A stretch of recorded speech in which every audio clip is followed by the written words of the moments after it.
keep watching.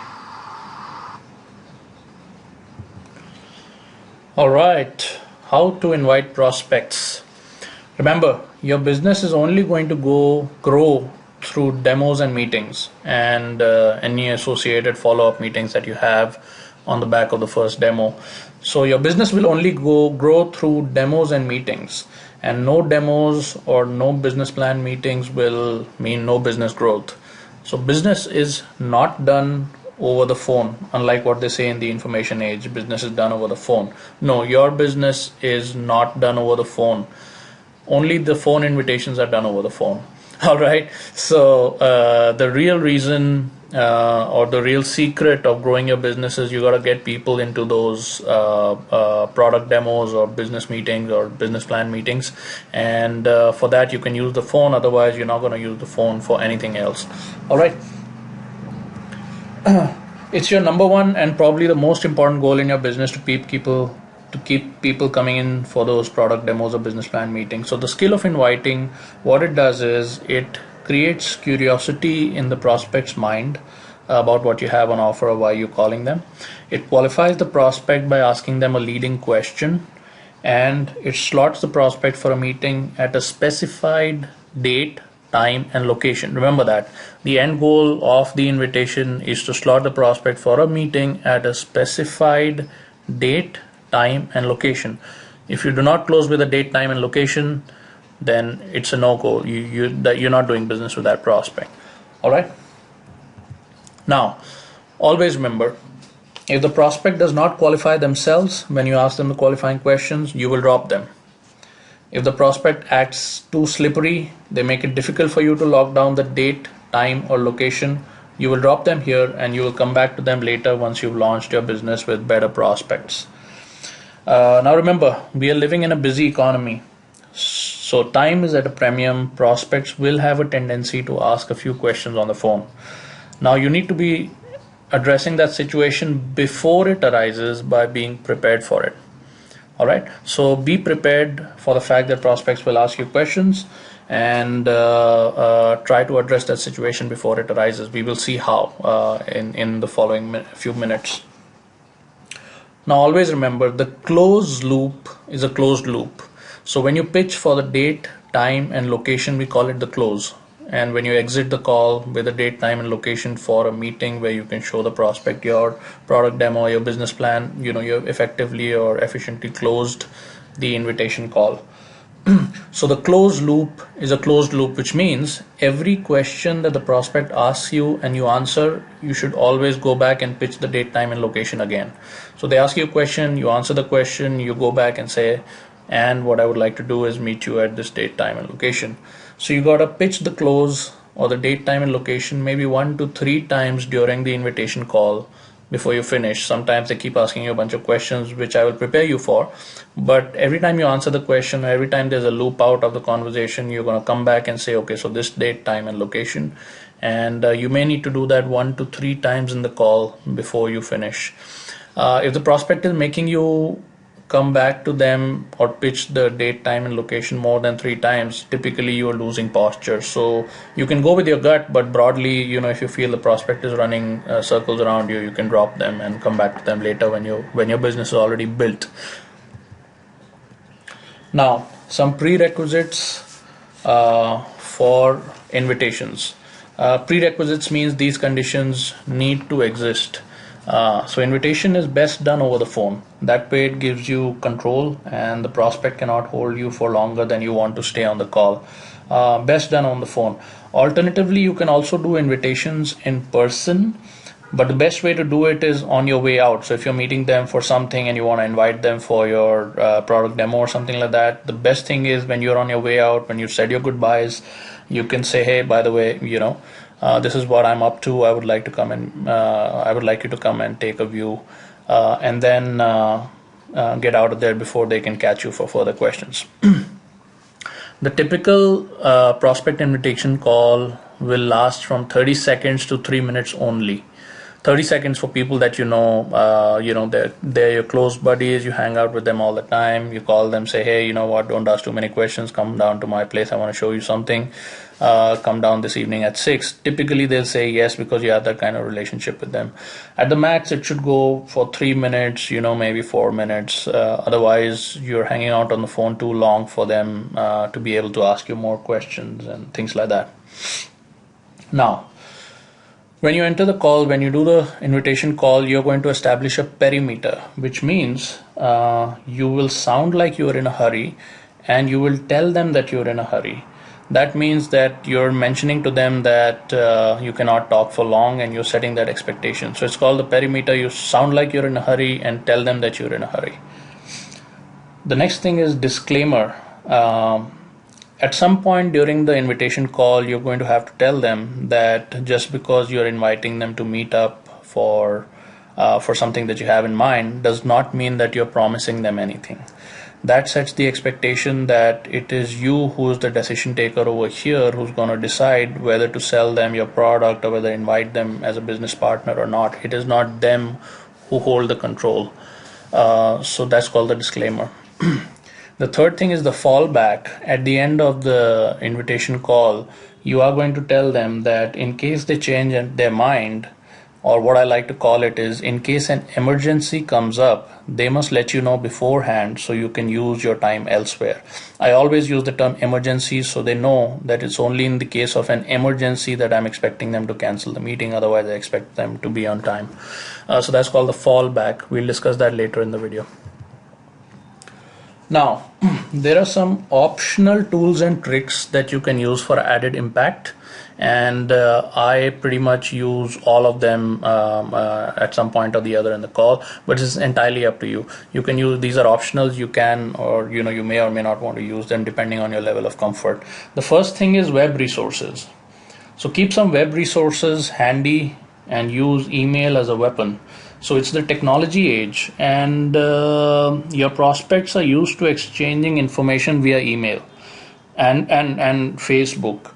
So if you're not using these platforms, it may sound fishy to your prospect that you're not giving them a lot of information on the phone, and then you're not following up with any information in writing or via email, and they may take a very suspicious view of your invitation phone call. And if you set up that kind of a handicap in the early stages, you may not recover very well from that at later stages as well. So personally, I like to maintain a Facebook page which shares very non-specific information about my business. So, if I'm into nutritional supplements, it will share posts like, do you know that no nutrition company can actually guarantee the quality of their supplements until they have their own fields from which they grow the plants that go into the supplements, which is actually a very important segue into what I'm going to tell them later, that I'm pitching them supplements that come from a company that actually owns all the fields from where the plants are grown. So things like that, which are non-specific, and you can find them on Pinterest or things like that. You can find a bunch of posts that you put, maybe 1 to 3 times a day on your Facebook page, and, kind of promote it that way. Now, trigger reference. In certain cases, if you know a prospect's pain point, you could refer to it and say something like, Lisa, the other day we were talking about how the doctors don't seem to have any idea about healing your thyroid problems. Are you still looking for a solution to that? Or, John, I remember you mentioning you would love to buy a Ford Mustang. Is that still your dream car? So when you're referring to a pain point that they've already expressed in the past, that makes it more likely that they will be open to what you're pitching and they won't ask any questions. The third optional tool is a qualifier. A qualifier is a closed-ended yes or no question that a prospect must answer in order to qualify themselves for your meeting, the one that you're inviting them to. And answering the question makes the prospect feel correctly that they need to qualify themselves for whatever you have in mind for them. Subconsciously, it gives you the control, and they know that. So if I ask my prospect, John, if the money was good and it fit into your schedule, would you look at achieving some more financial stability than your current job gives you?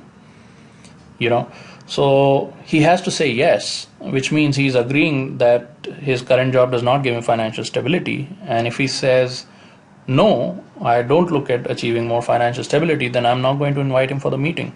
So if he wants to achieve financial stability, he has to say yes. And by saying yes, he is agreeing that he doesn't have a whole lot of financial stability right now, right? So a qualifier could also be a third-party qualifier, which means if you're calling somebody indirectly that you don't know and you're calling them through someone else's reference, you can say, hey, John, I was referred to you by Lisa, and she said you're a highly ambitious person who's always up for new lucrative ideas. Is that true? Now, if they're really interested in lucrative ideas, they have to say yes, and which means they're qualifying to you that they're an ambitious person. And if they say no, that automatically means that they're saying that they're not an ambitious person, which is, which they probably won't feel like that. Now, the next little optional tool or trick that I use is a 2-slot close. If I'm calling someone I don't know personally, or I've met them only once or twice, I like to give them 2 time slots, at least 2 days apart, when I would like to meet them. So this helps set up the posture and also helps avoid availability issues with the prospect. So I'll say something like, John, I'm looking at 20 to 30 minutes over coffee to run some ideas by you. Would you prefer we meet at 7:30 p.m., which is tomorrow, Tuesday, at your place, or would you like to stop by my place at 8:30 a.m. on Thursday on your way to work? Okay, so I'll pitch 2 slots, which is Tuesday, Thursday. One is an evening slot, one is a morning slot, pretty much covering their availability, and they have to select one or the other.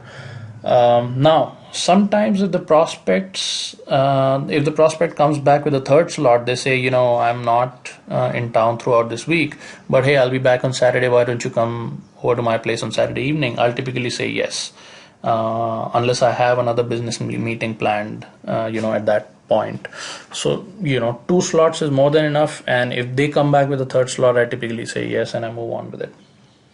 Now, if the prospect is acting wishy-washy and they're trying to act difficult, you can drop them cold over here by saying something like, okay, well, I'm in a hurry right now, but you know what, let me get back to you sometime later.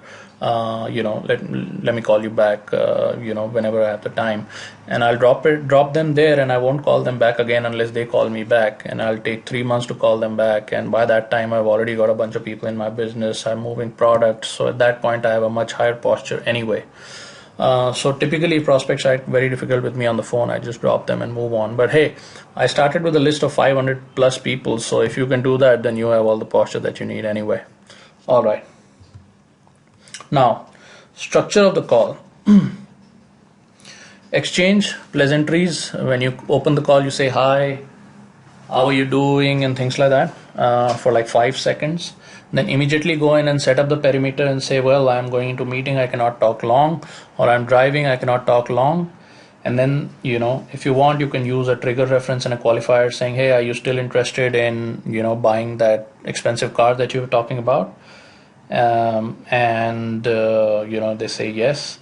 Or you could also use a qualifier if you want, hey, would you call yourself an ambitious person? And they say yes or no, whatever. Immediately give them a disclaimer saying, well, I can't promise you anything. However, would you like to meet at, so-and-so date at so-and-so time and location, and take it from there? And, that's what we call the close. If they ask for more information, you say, great, I'll be sharing some information via text or email or WhatsApp, and let's do this. Let's meet on Tuesday evening at 7:30 at your place, Now, if they insist that they need even more information over the phone, you say, what, I would love to do that, but I told you I'm in a hurry. Let me get back to you sometime next week. And you be polite and you move on, and you never call them back. Or call them back after a few months when you've got much more business under your belt. Now, I'll just walk through an example of of a call where where you have these where you have a person like yourself, like a marketer or a business owner, talking to a prospect. So the marketer, whose name is Lisa, says, John, hi, this is Lisa. Is this a good time to talk? Or you can also say, how are you doing? And the prospect, whose name is John, says, hey, Lisa, yeah, sure, what's up? How have you been? And Lisa says, John, I'm doing great, thanks. Listen, I'm just rushing into a meeting, so I can't talk long. Listen, are you still having trouble with arranging that home loan for your dream house that you were talking about the other day? And John says, well, yeah, we are working on it, but I'm not sure how long it'll take. Why are you asking? And Lisa, who's the marketer or the entrepreneur in this case, she said, well, you know what? No promises, but I think I may have an idea. Listen, how are you placed at 7:30 p.m. today? I'll be driving down that area and I can stop by your house if you buy me coffee. Okay, asking for the prospect to serve you coffee or to buy you coffee or tea is perfectly good, because it sets up a very subconscious postural setup which says that I'm coming to give you something of value and you should buy me coffee, which is something extremely cheap, or tea, which is something extremely cheap, or serve me tea, which takes like 2 minutes to make and 5 minutes to finish. So I'm not asking for a whole lot of time or money investment.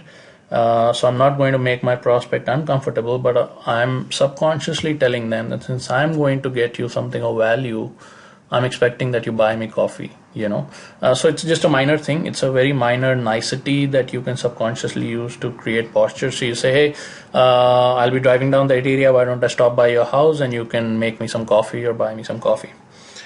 Now John says, hey Lisa, that sounds great. Unfortunately, tonight I have plans to take my family out for dinner. But hey, can you email me something about this idea that you have, or do you have a broker that you know about that can help me? And Lisa said, John, yeah, that's good. Listen, I'm in a hurry. I'm myself awaiting some information on this that may arrive by tomorrow. So let's do this. Why don't you stop by the Connaught Place Starbucks at 8:30 a.m. on Thursday on your way to work, and we can talk about it. I'll be there meeting a friend later on, all right? And John said, okay, sure. I guess we'll have to make it 20 minutes precise because I have to be at work by 9 a.m. And Lisa says, yeah, in fact, I'm meeting a friend later on, so I won't want to keep her waiting. So listen, no promises, but I may have something that you might like. So see you on Thursday, 8:30 then. And hey, John, one more thing. And John's like, yeah, what? I'll be coming in early to meet you. So just in case you are unable to make it due to an unforeseen emergency, please do let me know so I can save the time. And the prospect says, yeah, Lisa, sure, I'll be there on time. Thanks. All right. Now, there are different places over here that Lisa has kind of established posture. First of all, she's established a perimeter. She's saying, I cannot talk for long. So the control is in her hands.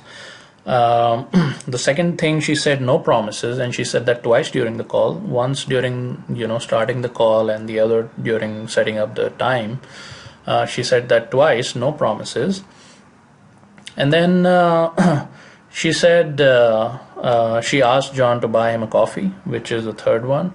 And the fourth one is, hey, if you don't reach there on time, I'm going to be meeting a friend later on, so be on time. A, I don't want to keep my friend waiting. B, and if there's any emergency that you can't make it at all, do let me know so I can save the time, because it's going to be early in the morning, right? So she's established posture at 4 different points during the call, 4 or 5 different points, and that's the way you want to run the call. In spite of all of this, if the prospect is acting, wishy-washy, or if they're not serious about that home loan that they spoke about, it obviously means they're not serious about what they think they want in life. So, you can just say, hey, that's great, let me call you later when I have more time, and just call them after 3 months or something like that. All right. Okay. Now, this should be pretty much enough. We have a bunch of call recordings, etc., right below the video at the end of this article, so you can just kind of go through them and just look at some real life situations. But let's just quickly address one landmine before we close. This is relevant only to direct sales or multi-level marketing people. So if you're into like a direct sales or multi-level marketing kind of a business, what I've seen is the smartest of MLM or multi-level marketing guys, they bite the dust when the prospect asks, is this MLM? Because you're obviously making a call to someone who don't have a high amount of self-image, and they probably don't see you as a major entrepreneur or business owner because they know you since childhood, etc. And then suddenly you're calling them for something that sounds important. So sometimes they might go down this route and they say, hey, is this MLM? And most of the people I know, they're like they drop dead at the mention of this question because they don't know the right answers to it and they don't know how to position it. But fear not, I have the perfect response that deactivates this landmine so that you can be on your way. Typically they will ask you this question midway through the call or towards the end of the call because by that time they start feeling that this might be some multi-level marketing scheme or something like that. So you say, so the prospect says, is this MLM by any chance? And you say, in a curious tone, what do you mean? And the prospect says, is this direct sales or one of those chain marketing schemes? And you say, well, what is direct sales? I don't know about that. Can you explain? So what you're doing is you're kind of putting the prospect on the explaining end of the business while you're doing the asking now. So you've just changed the posture where you're the one now asking questions and they are the one who have to explain to you what they're talking about.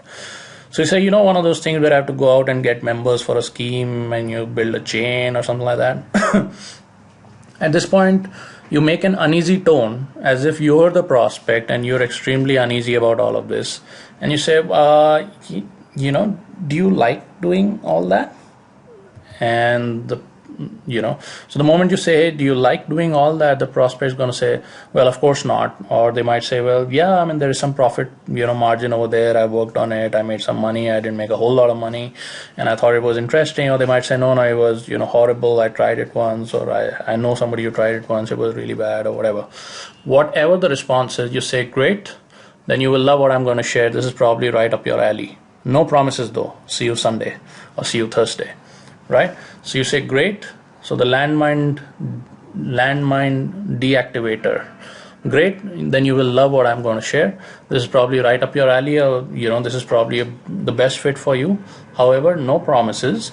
See you on Thursday. So once again, you established posture at two places. First, you became the person who was asking the questions, forcing your prospect to make the answers, and then you said, hey, no promises, see you on Thursday, and then you exited the call gracefully. So that's pretty much how you deactivate the landmine. So that's it from my side. Just check out some of the audio files, etc. below, and for some real life examples, and leave us some comments or questions that we can answer later. Thank you so much. Bye-bye.